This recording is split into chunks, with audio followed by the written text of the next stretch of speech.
She came from the star. Zara watched from the observation deck as the human ship approached her vessel. The sight of such primitive technology amused her. It had been 3 cycles since her people had made contact with Earth, and humans were still using combustion engines. Her antennae twitched with anticipation as she awaited their arrival. The human delegation was here to negotiate a treaty. Zara, as the queen of the Lyrians, had final say on all matters. She stood 7 feet tall with iridescent, blue skin that shimmered under the light. Her forearms were adorned with ceremonial markings that signified her royal status. Long silver hair flowed down her back, ending just above her waist. Her eyes were completely black, except for small purple flecks that seemed to glow in dim light. Captain Laura Stevens guided the human ship toward the docking bay. She was nervous but tried not to show it. The fate of Earth might depend on these negotiations. The Lyrians possessed technology far beyond human understanding. They could be powerful allies or terrible enemies. Among the humans was a man named Alex. He was not like the others. He stared at Zara with curiosity rather than fear. When their eyes met, something stirred within her, an emotion she had never experienced before. Ella, the human ambassador, spoke first. "We thank you for this opportunity, Your Highness," she said, bowing slightly. "We hope this marks the beginning of a prosperous relationship between our worlds." Zara nodded her head. The gesture felt strange, but she knew humans appreciated such courtesies. "I too hope for this," she replied, her translator device converting her melodic language to English. Throughout the meeting, Alex remained quiet, observing. He was a scientist, not a diplomat. His presence was merely to document the encounter, but Zara found herself looking at him often. His brown eyes held intelligence and something else, something that made her 3 hearts beat faster. After the formal discussions ended, Zara approached him alone. "You are different," she said. Alex smiled. "I was thinking the same about you." Days passed, and the negotiations continued. Zara made excuses to speak with Alex alone. She learned he studied xenobiology. He was fascinated by her species, just as she was fascinated by him. One night she invited him to her private garden, a recreation of her homeworld with plants that glowed in the darkness, their colors shifting through the spectrum. "This is incredible," Alex said, touching a flower that curled around his finger in response. Zara moved closer. "Our world has much beauty, as does yours." He looked up at her. "I think the most beautiful thing I have seen is standing right before me." Her skin flushed a deeper blue, a sign of emotion among her. "Kind, you speak boldly for a human." Their meetings became more frequent. Away from others, they spoke of personal things. Alex told her of Earth, of its oceans and mountains. Zara shared stories of her world, of the crystal forests and floating cities. The other humans noticed the connection between them. Susan, the security officer, warned Alex, "Be careful. She is not human. Her customs are not ours." But Alex could not stay away. Zara was unlike any being he had ever known. Powerful yet gentle, alien yet somehow familiar. Zara too faced opposition. Her advisor Krell spoke harshly. "My queen, this is unprecedented. A human is beneath your station. You must select a mate from our kind." She silenced him with a look. "I am queen. I decide what is beneath me." As the treaty negotiations progressed, Alex was granted access to more areas of the Lyrian ship. He studied their technology with wonder, though he could not understand most of it. Zara found him in the science bay one day examining a small device. "What does this do?"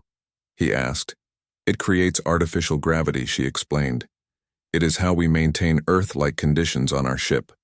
Alex turned it over in his hands. "Your people must think humans are primitive." Zara touched his shoulder with one of her lower arms. "We all begin somewhere. Your kind advances quickly. That is why we are interested in an alliance." Their conversations grew deeper, more personal. Alex told her of his childhood, of losing his parents, young, of growing up alone. Zara revealed the burden of ruling her people. The loneliness of power, I have never spoken of these things to anyone, she admitted one evening as they watched the stars from her private viewing chamber. Alex reached for her hand. It is the same for me. A delegation of Lyrian nobles arrived to observe the treaty proceedings. They watched Zara carefully, noting her interactions with the humans. Especially with Alex, rumors began to spread among the crew. Krell confronted her. My queen, you dishonor yourself with this. Human Zara stood to her full height, towering over him. You forget your place, Krell. I am not only your queen but the last of the royal bloodline. The future of our people rests with me. I will choose my own path. But secretly she worried. Was she letting emotion cloud her judgment? Could a human and a Lyrian ever truly understand each other, let alone build a life together? The final day of negotiations arrived. The treaty was ready for signing. Zara wore her full ceremonial armor, a stunning display of precious metals and glowing crystals. Alex could barely take his eyes off her. As the human ambassador and Lyrian representatives exchanged formal words, Alex approached Zara and whispered, "May I speak with you privately before we conclude?" She nodded and led him to a small chamber adjacent to the Great Hall. Once alone, he spoke quickly. "Tomorrow we return to Earth. I cannot leave without telling you what is in my heart." Zara felt her breath catch in her throat. Words she both longed for and feared. Alex continued, "I know we are different, our worlds, our bodies, our lives, but I have never felt this way about anyone. I think I am falling in love with you." The words hung between them, a declaration that could change everything. Zara stared at Alex, her antennae trembling slightly. She had never expected him to be so direct, so honest. Lyrians typically spent months in formal courtship rituals. Yet this human had simply spoken his heart. She stepped closer to him, her tall form casting a shadow. "Do you understand what you are saying? To love a queen is not simple. To love one from another world, even less so." Alex stood his ground. "I understand enough to know what I feel." She circled him, studying his reaction. Humans live such short lives. Barely a century if they are fortunate. Lyrians can live for 800 years or more. Would you have me watch you grow old and die while I remain? I would give you whatever time I have. He answered. The ship suddenly shuddered around. Them alarm sounds blared through the corridors. Emergency lights flashed, casting red shadows across their faces. "What is happening?" Alex asked. Zara moved to the communication panel on the wall, speaking rapidly in her native language. The response made. Her antennae flattened against her head, a sign of distress. "We are under attack," she said. "Pirates. They prey on diplomatic meetings knowing vessels will be minimally armed." The door slid open and Susan rushed in. "Ambassador Ella sent me to find you both. We need to get to the escape pods." Zara shook her head. "No, I must go to the command center. My people need me." Susan looked at Alex. "You come with me." He hesitated, looking at Zara. "I want to help." "This is not your fight," she replied. "You must return to your ship." Before they could argue further, an explosion rocked the vessel, knocking them all to the floor. The lights flickered, then went out. Emergency systems activated, bathing them in dim blue light. "We are separated from both the command center and the human vessel," Susan said, checking her communication device. Zara stood tall, her ceremonial armor now serving a practical purpose. "I know another way. Follow me." She led them through narrow maintenance corridors designed for the service drones. As they moved, Zara explained, "These pirates are Vrax. They are distant cousins to my people, but they rejected our peaceful ways. They raid, take what they want, and leave destruction." They reached a junction and Zara paused, listening, her hearing far more sensitive than human ears. "3 Vrax ahead," she whispered. "They are armed." Susan drew her sidearm, a small laser pistol. "Stay behind me." Zara placed a hand on her shoulder. "No, your weapon will not penetrate their armor." Let me from compartments in her ceremonial suit, she withdrew 2 curved blades. They began to glow with energy as she held them.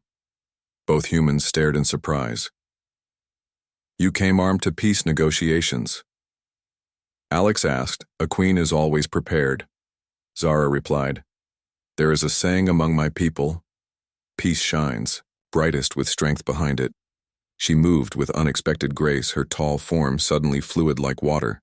3 Varax raiders appeared around the corner, their red scales and sharp teeth marking them as distinct from Lyrians. They carried energy, weapons, and wore battle armor before they could react. Zara was upon them, her forearms allowing her to attack and defend simultaneously. The glowing blades cut through the raiders' armor with ease. Within moments, all 3 lay unconscious. Alex and Susan stood in shock. Never had they seen such fighting skill. Zara gestured for them to follow. We must hurry. The command center is not far as. They continued through the ship. They encountered more signs of battle. Injured Lyrians dead. Pirates, Zara, stopped to help her people giving orders in her musical language. Finally, they reached the command center. The large room was filled with Lyrian officers working frantically at control panels. The main view screen showed a Vrax vessel attached to their ship like a parasite. Krell approached Zara, my queen. We feared you lost. I am not so easy to kill, she replied. What is our status? The raiders breached decks 3 through 5. They seek our technology cores. We have contained them, but they threaten to detonate explosives if we do not surrender, and the human delegation must return to their vessel, but it is damaged, unable to leave. Zara turned to Alex. Your people are in danger. We need to help them, he said.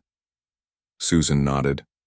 I should return to the human. Ship Captain Stevens will need every officer. Zara considered, then made a decision. Krell, prepare a squad. We will escort the humans back to their vessel, then eliminate the Vrax. Threat. Krell looked at the humans with disdain. My queen, the treaty is not yet signed. We have no obligation to help them. Zara stepped close to her advisor, her voice low but intense. Do not mistake diplomacy for weakness. Krell, these humans are under my protection. As queen, I have decided we help them. The advisor bowed, reluctantly. Yes, my queen. Zara selected 12 warriors from her personal guard. They moved through the ship with precision toward the human vessel. The sounds of fighting echoed through the corridors. As they approached the docking bay, Zara received an alert on her communication device. The pirates had breached the engine room. They threatened to overload the core, which would destroy both ships. We must split up, she said to Krell. Take the humans to their ship. I will deal with the threat in the engine room. Alex stepped forward. I am coming with you. Zara shook her head. This is not your battle. He stood firm. You said we are under your protection. Let me return the favor. I may not understand your technology, but I understand people I can help. Negotiate. Susan looked between them. Captain Stevens needs to know what is happening. I should continue to our ship. Krell argued against Alex accompanying Zara, but she silenced him with a gesture. Very well. Alex comes with me. The rest of you continue to the human vessel. They parted ways, Zara leading Alex through shortcuts toward the engine room. As they moved, she explained, the Vrax were once part of our civilization, but they believed in conquest, not cooperation. They were exiled centuries ago. Now they survive by raiding. The engine room doors were sealed. Zara placed her hand on a panel and spoke a command. The doors slid open, revealing 5 Vrax pirates, their leader holding a device connected to the main reactor, so the queen herself comes to negotiate. The leader said, his voice deeper, more guttural than Zara's. We are honored. Zara stepped forward, her weapons still sheathed. What do you want? Technology, weapons, resources. The usual. The leader gestured to the device. This is connected to your engine core. One wrong move and both ships are destroyed. Alex observed the pirates, noting their positions, their body language. The leader wore more elaborate armor with trophies attached to it, signs of status. The others deferred to him, watching for his signals. Alex whispered to Zara. The leader values status recognition. His followers respect strength, not just threats. She nodded slightly, understanding his observation, then addressed the Vrax leader. I am Zara, queen of the Lyrians. You stand in my ship threatening my people and my guests. This ends now. The leader laughed a harsh sound, bold words from one who cannot act. You may be queen, but here I command. Zara straightened to her full height. Her voice took on a resonance that Alex could feel in his chest. Offer you one chance, leave my ship. Take your wounded and go. You have already lost 8 warriors. Do you wish to lose more?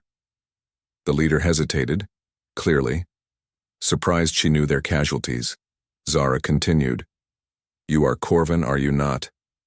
I recognize the markings on your armor.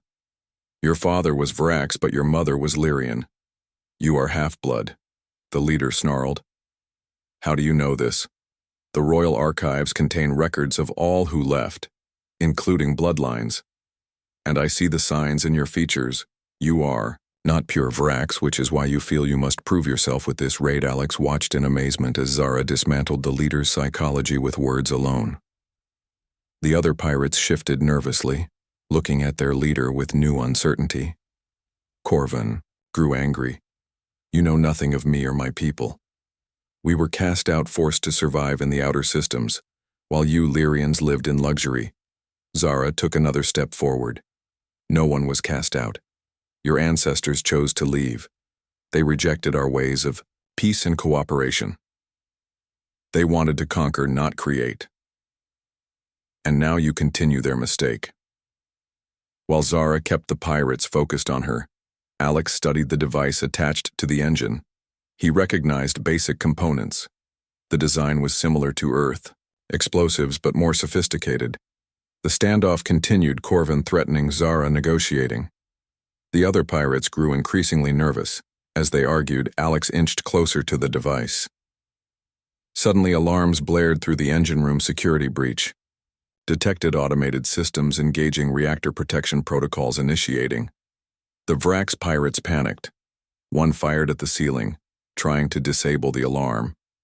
The shot ricocheted, hitting equipment. Alex used the distraction to lunge for the device, attached to the engine. He grabbed it and rolled behind a console. Zara moved with incredible speed. Her weapons drawn, she disarmed 2 pirates in a single motion. Corvin shouted orders, trying to regain control of the situation. Alex examined the device. It had a simple trigger mechanism. If he could disconnect it from the engine without triggering the failsafe, Zara fought with all 4 arms, wielding her weapons with precision. The pirates, though skilled, were outmatched by the queen. 3 fell unconscious. Only Corvin and 1 other remained. Give up, Corvin, Zara said. You have lost. The Vrax leader backed toward Alex, not realizing the human had the device. Step back, or I trigger the explosives, Alex spoke from behind him. Actually, you can't. The device is. Here Corvin spun around, facing Alex, who held the disconnected bomb. The human had successfully removed it from the engine core without triggering it. The Vrax leader roared in anger and charged at Alex. Zara moved to intercept, but was engaged by the remaining pirate. Alex dodged the attack, using his smaller size and agility to his advantage. The fight was brief. Zara quickly subdued the last pirate, while Alex managed to stay out of Corvin's reach long enough for ship security to arrive. The Vrax leader was captured. In the aftermath, Zara ordered the pirates contained but treated for injuries. The human vessel was repaired with Lyrian technology, allowing it to function again. Alex stood with Zara on the command deck, watching the operation. You handled yourself well, she said. Your insight about Corvin was valuable. Alex smiled. I just observed what was there. You did the impressive part, facing down armed pirates with just words at first. Krell approached, interrupting them. My queen, the human, delegation is prepared to return to their vessel.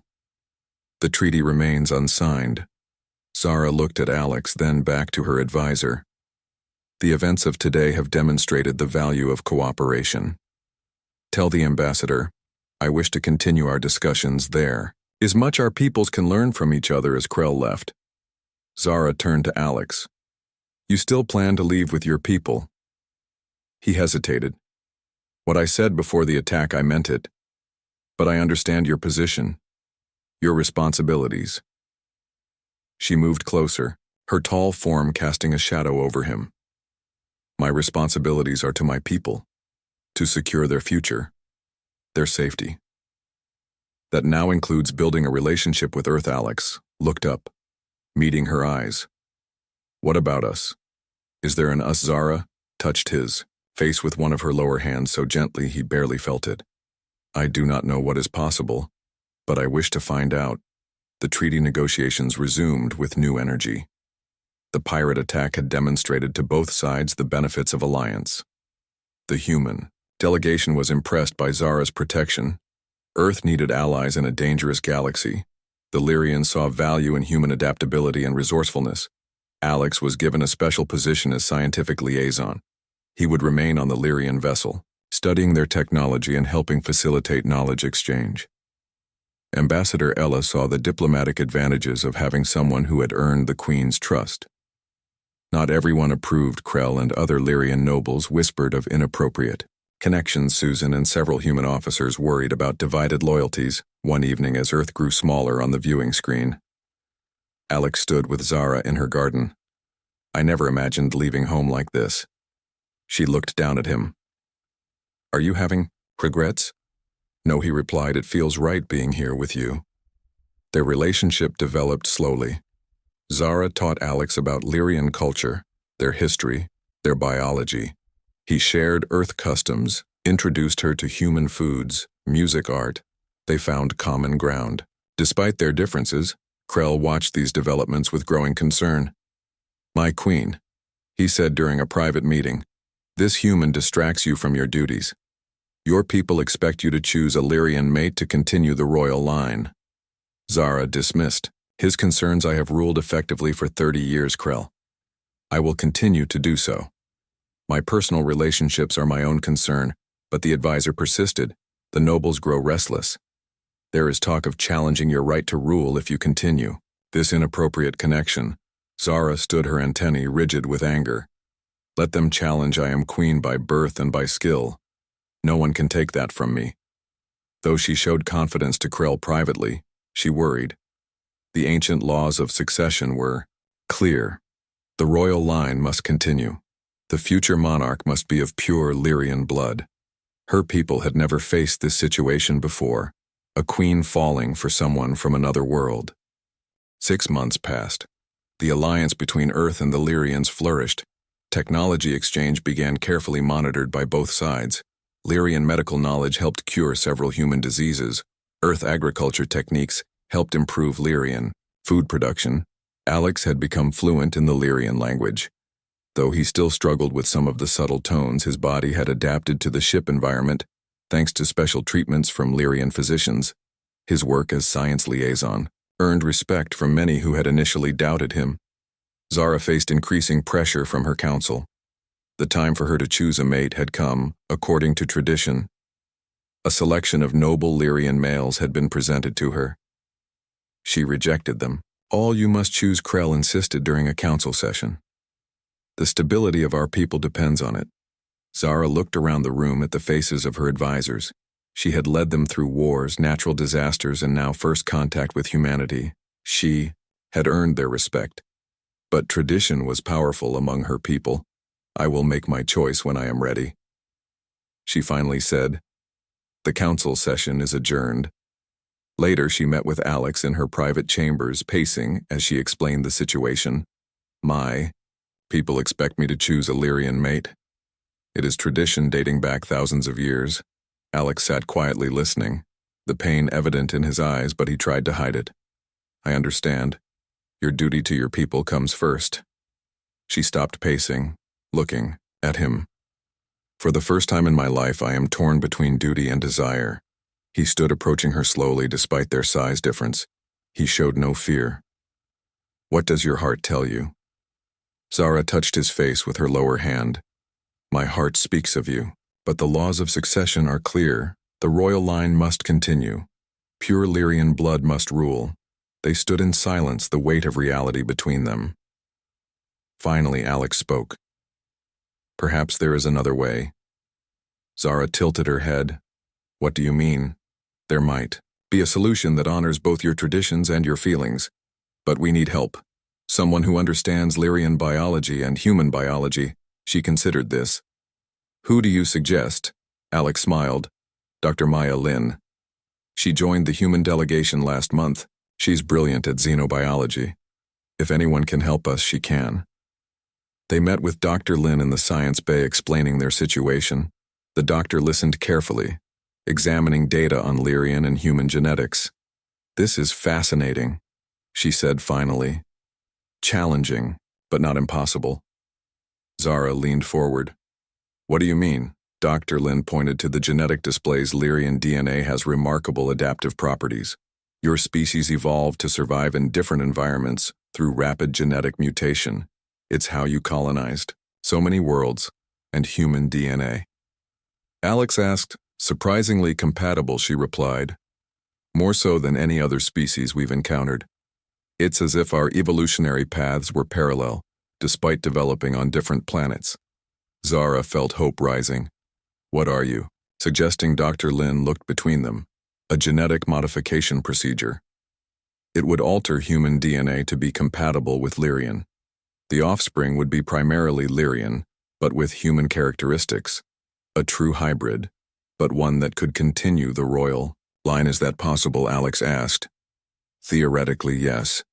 The doctor pointed to various data points, but it would require extensive modification to human physiology. Not just genetic, but physical as well. It would be dangerous, painful, even. How dangerous? Zara demanded. Dr. Lin was honest. Approximately 60% survival rate, and the process would take months. The physical changes would be extensive. Alex absorbed this information. Would I still be human? In essence? Yes, Dr. Lin said. But your body would be significantly different. Stronger, capable of living for centuries, compatible with Lyrian biology. Your appearance would change somewhat as well. The three discussed the details late into the night. When they finished, Zara walked with Alex to his quarters. You cannot do this, she said. The risk is too great. He took her hand. You face risks every day as queen. The attack by the Vraks proved that life offers no guarantees, but some things are worth the risk. Zara felt emotions she had never experienced before.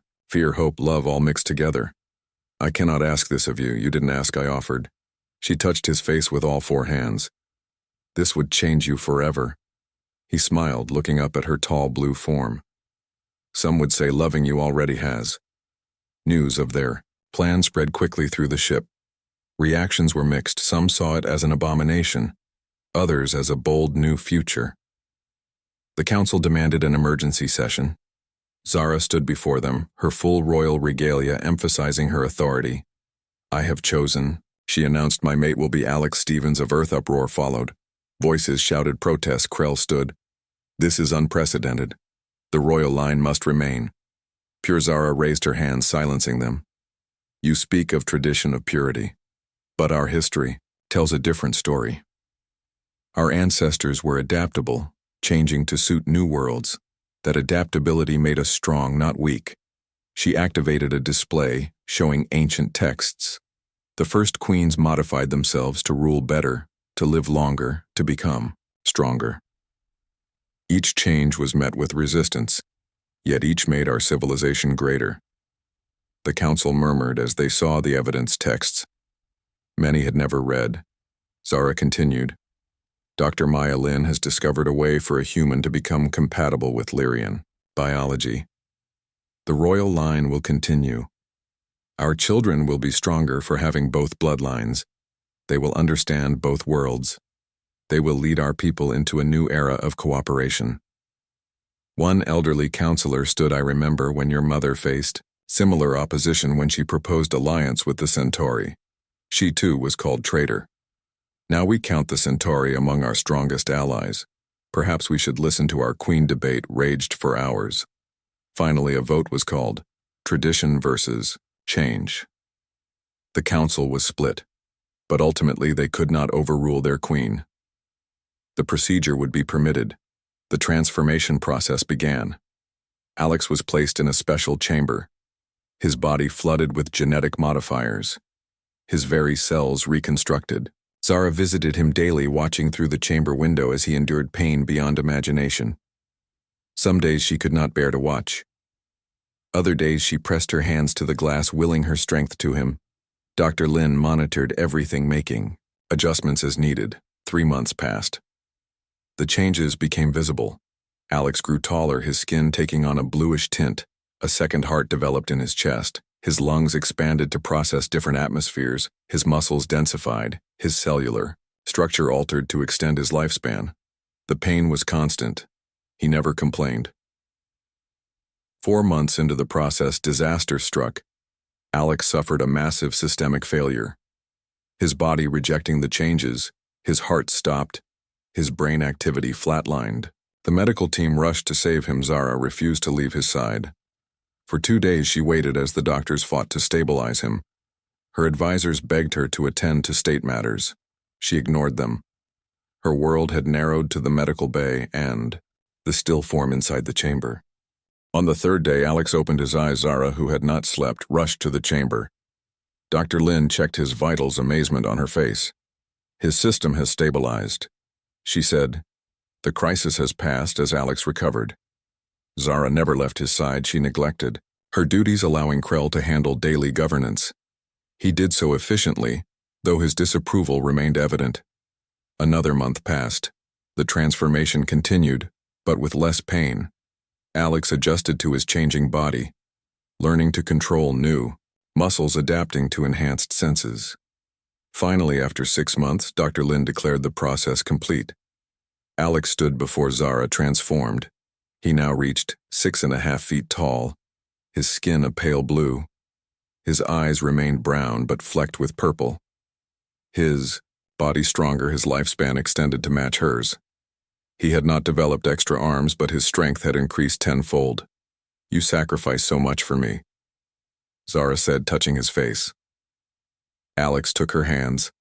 "It was my choice, my gift to you, to us." Their mating ceremony was scheduled for the following month. Representatives from Earth would attend a historic union between worlds. But before that could happen, a new crisis emerged.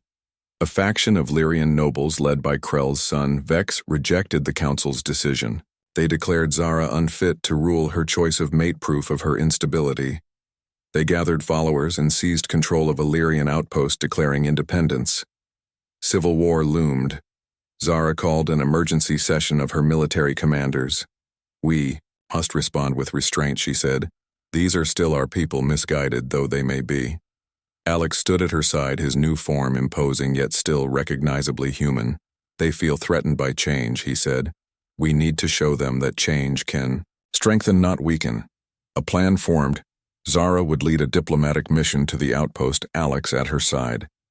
They would demonstrate through their unity the potential of their alliance. If diplomacy failed, the fleet waited in orbit, ready to retake the outpost by force. Their ship approached the outpost, communications established. Zara spoke directly to Vex. "I come to talk, not to fight." The rebel leader agreed to meet, his curiosity about the transformed human outweighing his hatred. Landing parties were arranged, security protocols established. Zara and Alex walked side by side onto the outpost, a dozen guards flanking them. Vex waited with his own security force. His eyes widened at the sight of Alex, clearly not expecting the transformation to be so complete. "We meet at last," Vex said, his voice carrying the same musical quality as all Lyrians, though tinged with bitterness. Zara stood tall and proud. "I come to offer peace. A chance to rejoin our people without bloodshed." Vex circled them, studying Alex with undisguised curiosity. "So the rumors are true. You have created an abomination." Alex met his gaze calmly. "I chose this transformation to bridge our worlds, to create understanding." The rebel leader scoffed. "Understanding? You know nothing of our ways, our history, our struggles." "That is why I am here," Alex replied. "To learn, to understand, to help others." Understand. Hours of tense negotiation followed. Vex refusing to bend, Zara offering concessions within reason, Alex providing insight into both perspectives. The transformed human giving him unique understanding as they talked. Other rebels observed. The changed human who spoke their language, who understood their customs, who had sacrificed his very body for their queen. It affected them deeply. During a break, Alex approached a group of younger rebels. He spoke with them not of politics but of Earth, of humanity, of his experience, learning Lyrian ways. He showed respect for their traditions, while explaining the benefits of Alliance word, spread through the outpost.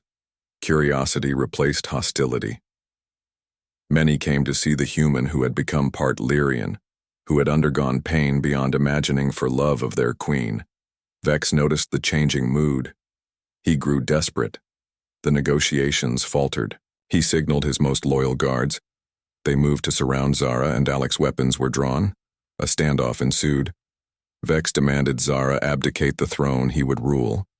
The old ways would be preserved. Zara stood firm, her ceremonial weapons drawn. I will not abandon my people to your fear. Vex fear of change, fear of the unknown, fear of the future. Alex moved to her side, his new strength evident in his stance. We offer a hand in friendship, you respond with weapons. This is not the Lyrian way. A young rebel suddenly moved between the groups. This is wrong, he shouted. We claim to protect tradition, but our greatest tradition is adaptation. Evolution. Look at them, their unity, their strength. Others joined him, forming a barrier between Vex and the royal couple. The rebellion crumbled from within. Vex found himself isolated, his own followers turning against him. Within hours, the outpost returned to Zara's control. Vex was detained, but treated with dignity. I will not execute opponents, she declared. That is not our way. The crisis resolved. Zara and Alex returned to the royal ship. Their mating ceremony proceeded as planned. Representatives from Earth and all Lyrian worlds attended, a celebration of unity, of possibility, of love that transcended worlds. Their union was blessed in both human and Lyrian traditions. The ceremony broadcast across two civilizations. Alex stood tall beside his queen, his transformation complete not just in body, but in spirit. He had become a bridge between worlds. 1 year later, their child was born. The first human-Lyrian hybrid. The infant had Alex's brown eyes but Zara's blue skin. Small nubs on her back would one day grow into a second pair of arms. Her DNA, a perfect blend of both species. They named her Hope, a human word that Zara had come to cherish as they watched their daughter sleep. Alex whispered, I would endure the transformation 100 times over for this moment. Zara held him close, her 4 arms encircling him. You gave up your human body, your home, your short but simple life. Why? He looked up at his mate, his queen. Because some things transcend worlds. Some connections defy explanation. Some loves are written in the stars. The alliance between Earth and the Lyrians flourished. Technology exchange accelerated. Diplomatic ties strengthened human adaptability. Combined with Lyrian wisdom, created solutions to problems both worlds had struggled with for centuries. Alex became known as the bridge between worlds. His unique perspective made him an invaluable advisor to both human and Lyrian governments. His transformation inspiring others to seek understanding across differences. Zara ruled with renewed purpose. The challenge to her authority had only strengthened her position. Her people saw her willingness to embrace change as wisdom, not weakness. The royal line continued stronger than ever. Their daughter grew, showing remarkable intelligence and adaptability. She understood both worlds, both cultures. Her existence proof that differences could become strengths as she took her first steps. Zara and Alex watched with pride. She is the future, Alex said. Not just of the royal line, but of both our peoples. Zara nodded. One day she will rule. She will carry forward what we have built. A bridge between worlds. Their story became legend on both planets. A queen who defied tradition for love. A human who gave up his humanity, yet became more than he had been. The transformation that united worlds. Each night as they watched the stars from their chamber, Alex would remind Zara of the words he spoke when he first decided to undergo the transformation. Some things are worth any risk. And each night she would reply. And some loves transcend all boundaries. Their union lasted centuries. Their daughter eventually taking the throne after them, continuing their legacy of cooperation and adaptation. humans and Lyrians working together, creating a civilization greater than either could have achieved alone. And it all began with a curious glance between two beings from different worlds who saw past their differences to the possibility of something more. Zara would often remind their grandchildren of this truth. The stars may separate worlds, but hearts find each other across any distance.